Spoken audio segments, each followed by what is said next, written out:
Hello guys, welcome to another video. In this video, I'm going to show you how to find your Instagram account QR code. This is so easy. Okay, let's go to the video. Open Instagram app.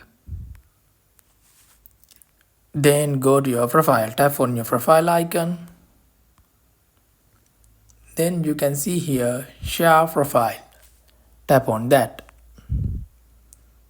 Here it is. Here you can see your Instagram account QR code. It has generated by Instagram itself. So if you want to change this color, background color, just you can tap on this color area. Then you can see it is changing the color of QR code.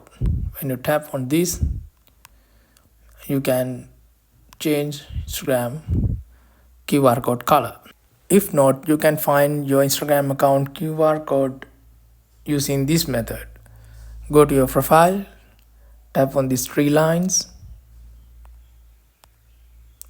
Then here you can see QR code.